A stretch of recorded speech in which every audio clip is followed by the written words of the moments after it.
श्री भगवान बोले, मैंने इस अविनाशी योग को सूर्य से कहा था।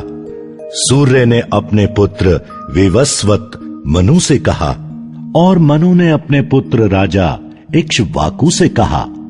हे परंतप अर्जुन, इस प्रकार परंपरा से प्राप्त इस योग को राज ऋषियों ने जाना, किंतु उसके बाद वह योग बहुत काल से इस पृथ्वी लोक में लुप्त प्राय हो गया।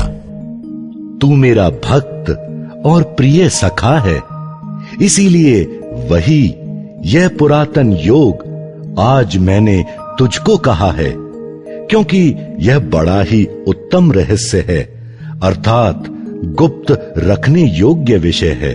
अर्जुन बोले, आपका जन्म तो अर्वाचीन अभी हाल का है और सूर्य का जन्म बहुत पुराना है, अर्थात कल्प के आदि में हो चुका था। तब मैं इस बात को कैसे समझूं कि आप ही ने कल्प के आदि में सूर्य से ये योग कहा था। श्री भगवान बोले, हे परंतप अर्जुन, मेरे और तेरे बहुत से जन्म हो चुके हैं, उन सबको तू नहीं जानता, किंतु मैं जानता हूं। मैं अजन्मा और अविनाशी स्वरूप होते हुए भी तथा समस्त प्राणियों का ईश्वर होते हुए भी अपनी प्रकृति को अधीन करके अपनी योग माया से प्रकट होता हूं। हे भारत, जब जब धर्म की हानि और अधर्म की वृद्धि होती है, तब तब ही मैं अपने रूप को रचता हूं, अर्थात साकार रूप से लोगों के सम्मुख प्रकट होता हूं। साधु पुरुषों का उद्धार करने के लिए, पाप कर्म करने वालों का विनाश करने के लिए और धर्म की अच्छी तरह से स्थापना करने के लिए मैं युग युग में प्रकट हुआ करता हूं। हे अर्जुन, मेरे जन्म और कर्म दिव्य अर्थात निर्मल और अलौकिक हैं। इस प्रकार जो मनुष्य तत्व से जान लेता है, वह शरीर को त्याग कर फिर जन्म को प्राप्त नहीं होता, किंतु मुझे ही प्राप्त होता है। पहले भी जिनके राग, भय और क्रोध सर्वथा नष्ट हो गए थे और जो मुझ में अनन्य प्रेम पूर्वक स्थित रहते थे, ऐसे मेरे आश्रित रहने वाले बहुत से भक्त उपयुक्त ज्ञान रूप तप से पवित्र होकर मेरे स्वरूप को प्राप्त हो चुके हैं। हे अर्जुन, जो भक्त मुझे जिस प्रकार भजते हैं, मैं भी उनको उसी प्रकार भजता हूं, क्योंकि सभी मनुष्य सब प्रकार से मेरे ही मार्ग का अनुसरण करते हैं। इस मनुष्य लोक में कर्मों के फल को चाहने वाले लोग देवताओं का पूजन किया करते हैं, क्योंकि उनको कर्मों से उत्पन्न होने वाली सिद्धि शीघ्र मिल जाती है। ब्राह्मण, क्षत्रिय, वैश्य और शूद्र, इन 4 वर्णों का समूह गुण और कर्मों के विभाग पूर्वक मेरे द्वारा रचा गया है। इस प्रकार उस सृष्टि रचनादि कर्म का कर्ता होने पर भी मुझ अविनाशी परमेश्वर को तू वास्तव में अकर्ता ही जान। कर्मों के फल में मेरी स्पृहा नहीं है, इसीलिए मुझे कर्म लिप्त नहीं करते। इस प्रकार जो मुझे तत्व से जान लेता है, वह भी कर्मों से नहीं बंधता। पूर्व काल में मुमुक्षुओं ने भी इस प्रकार जानकर ही कर्म किए, इसीलिए तू भी पूर्वजों द्वारा सदा से किए जाने वाले कर्मों को ही कर। कर्म क्या है और अकर्म क्या है, इस प्रकार इसका निर्णय करने में बुद्धिमान पुरुष भी मोहित हो जाते हैं। इसीलिए वह कर्म तत्व मैं तुझे भली भांति समझाकर कहूंगा, जिसे जानकर तू अशुभ से अर्थात कर्म बंधन से मुक्त हो जाएगा। कर्म का स्वरूप भी जानना चाहिए और अकर्म का स्वरूप भी जानना चाहिए तथा विकर्म का स्वरूप भी जानना चाहिए, क्योंकि कर्म की गति गहन है। जो मनुष्य कर्म में अकर्म देखता है और जो अकर्म में कर्म देखता है, वह मनुष्य में बुद्धिमान है और वह योगी समस्त कर्मों को करने वाला है। जिसके संपूर्ण शास्त्र सम्मत कर्म बिना कामना और संकल्प के होते हैं तथा जिसके समस्त कर्म ज्ञान रूप अग्नि के द्वारा भस्म हो गए हैं, उस महापुरुष को ज्ञानी जन भी पंडित कहते हैं। जो पुरुष समस्त कर्मों में और उनके फल में आसक्ति का सर्वथा त्याग करके संसार के आश्रय से रहित हो गया है और परमात्मा में नित्य तृप्त है, वह कर्मों में भली भांति बरतता हुआ भी वास्तव में कुछ भी नहीं करता। जिसका अंतःकरण और इंद्रियों के सहित शरीर जीता हुआ है और जिसने समस्त भोगों की सामग्री का परित्याग कर दिया है, ऐसा आशा रहित पुरुष केवल शरीर संबंधी कर्म करता हुआ भी पापों को नहीं प्राप्त होता। जो बिना इच्छा के अपने आप प्राप्त हुए पदार्थ में सदा संतुष्ट रहता है, जिसमें ईर्ष्या का सर्वथा अभाव हो गया है, जो हर्ष शोक आदि द्वंद्वों से सर्वथा अतीत हो गया है, ऐसा सिद्धि और असद्धि में सम रहने वाला कर्मयोगी कर्म करता हुआ भी उनसे नहीं बंधता।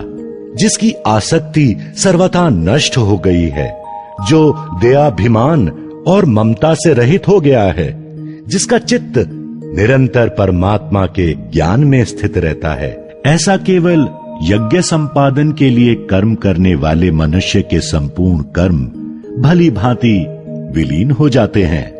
जिस यज्ञ में अर्पण अर्थात स्त्रुवा आदि भी ब्रह्म है और हवन किए जाने योग्य द्रव्य भी ब्रह्म है तथा ब्रह्म रूप कर्ता के द्वारा ब्रह्म रूप अग्नि में आहुति देना रूप क्रिया भी ब्रह्म है, उस ब्रह्म कर्म में स्थित रहने वाले योगी द्वारा प्राप्त किए जाने योग्य फल भी ब्रह्म ही है। दूसरे योगी जन देवताओं के पूजन रूप यज्ञ का ही भली भांति अनुष्ठान किया करते हैं और अन्य योगी जन पर ब्रह्म परमात्मा रूप अग्नि में अभेद दर्शन रूप यज्ञ के द्वारा ही आत्म रूप यज्ञ का हवन किया करते हैं। अन्य योगी जन श्रोत आदि समस्त इंद्रियों को संयम रूप अग्नियों में हवन किया करते हैं और दूसरे योगी लोग शब्द आदि समस्त विषयों को इंद्रिय रूप अग्नियों में हवन किया करते हैं। दूसरे योगी जन इंद्रियों की संपूर्ण क्रियाओं को और प्राणों की समस्त क्रियाओं को ज्ञान से प्रकाशित आत्म संयम योग रूप अग्नि में हवन किया करते हैं। कई पुरुष द्रव्य संबंधी यज्ञ करने वाले हैं, कितने ही तपस्या रूप यज्ञ करने वाले हैं तथा दूसरे कितने ही योग रूप यज्ञ करने वाले हैं और कितने ही अहिंसादि तीक्ष्ण व्रतों से युक्त यत्नशील पुरुष स्वाध्याय रूप ज्ञान यज्ञ करने वाले हैं।